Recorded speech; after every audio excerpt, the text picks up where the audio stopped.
Hello, this is Chris Powell, Chairman of the Oklahoma Libertarian Party.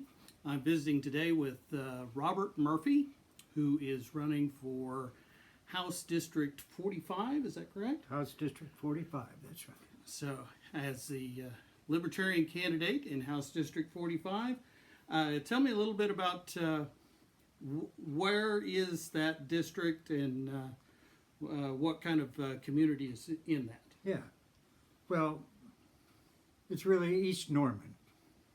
Everything east of 12th Avenue on the east side. And a lot of it is countryside.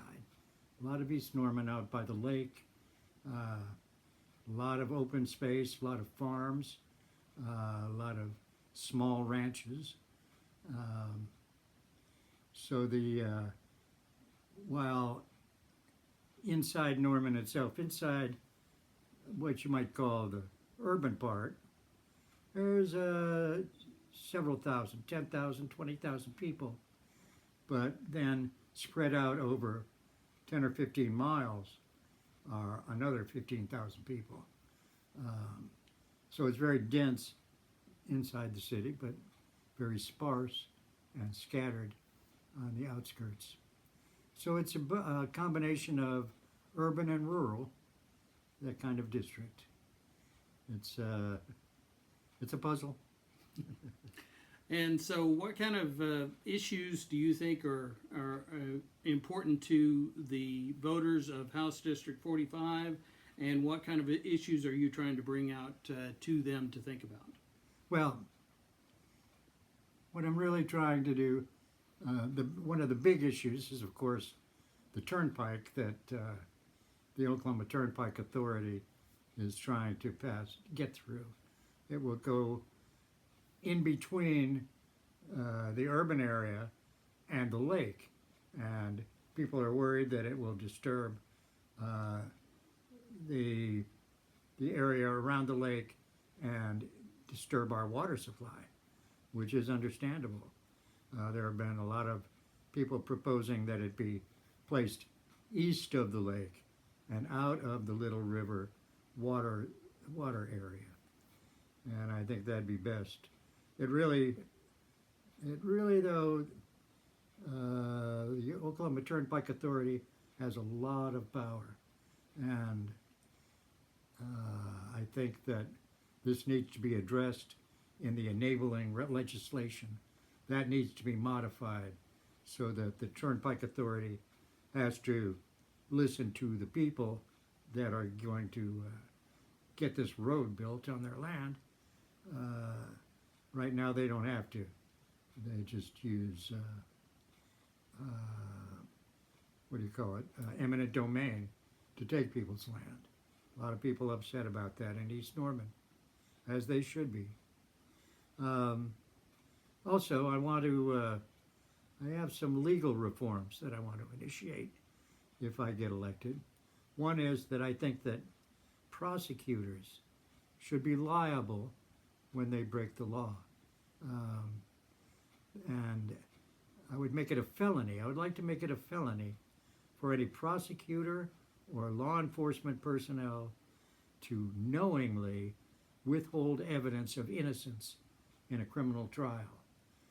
There are probably more people than we know that are actually innocent and not allowed to see all the evidence at trial. Another thing I would like is that anyone who wants to be a judge has to serve at least 2 years as a criminal defense attorney. Either 2 years or have 100 relatively successful cases defending criminal defendants. It's necessary. If you're going to be a judge, you need to know it from the other side. Another thing I'd want to do, let me see here. There was another one. Oh, I don't like the idea of private prisons. I don't like the idea that there are people who are profiting from putting people in jail. You know, that's a cost of doing business for the government. If the people want to jail people for whatever they want to jail them for, They need to pay the taxes and pay the price. What happens is when you get private prisons, they have a profit motive, and they will do whatever it takes.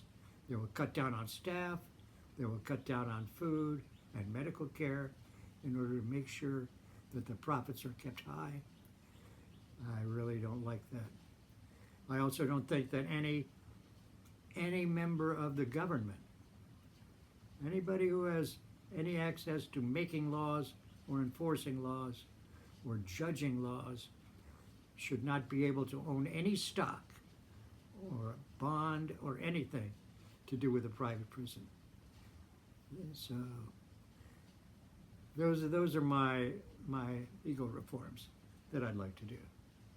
All right.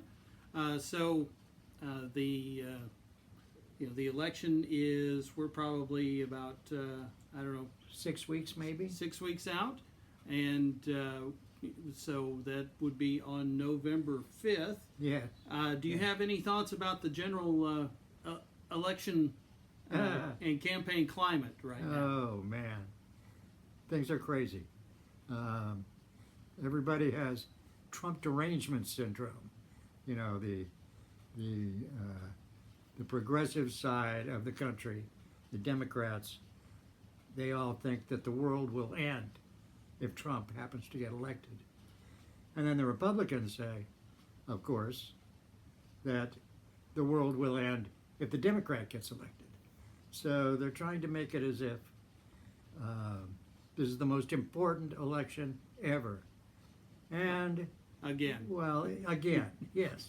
This is what I've been hearing for the past 40 or 50 years. The next election is critical to our country. And it's kind of entertaining. It's kind of entertaining. So, one of the things that I think Oklahoma's electoral votes are already spoken for. Oh, yes. The pollster, Pat McFerrin, I once heard him say that if the Republican Party nominated Barack Obama, he would carry Oklahoma. That's right. Yeah. So, what are your thoughts on how people should think about their vote when they go to the polls in November, in light of the fact that we already know what column Oklahoma is yes, going to go in? Yes.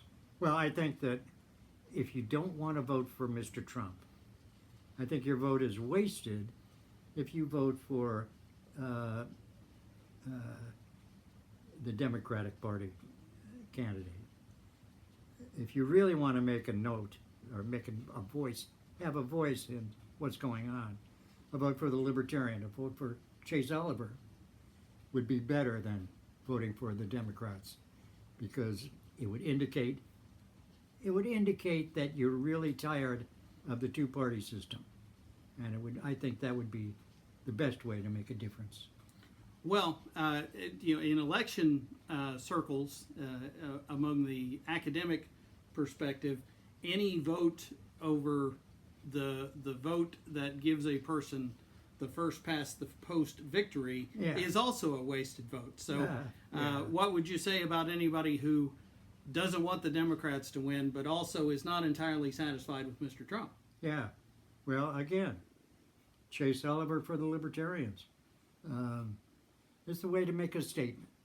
It's a way to say, look, a pox on both your houses. And I think there are a lot of people out there who think exactly that way. Let's hope there's enough of them to get us 2.5% so that we can be on the ballot for another 4 years. All right. So this is Robert Murphy running for House District 45 Yes. down here in the Norman area. Mm-hmm. And do you have a way for people to find out more about you if they're interested in voting for you on November 5th? I do. Although it's not completely built yet, I will have a website, murphyforstatehouse2024.com, and that'll be built up in the next couple of weeks. All right. And then, of course, I understand you've been filling out questionnaires and things like that for groups like Project Vote Smart and things Yes. of that nature. Yes, you can always find, if you go to Project Vote Smart, or there are several other national pollsters that have questionnaires that I've answered, and you can find me there too. All right. Thank you so Okay. much, Mr. Murphy. And if you will press that red square there. I sure will. Bye bye.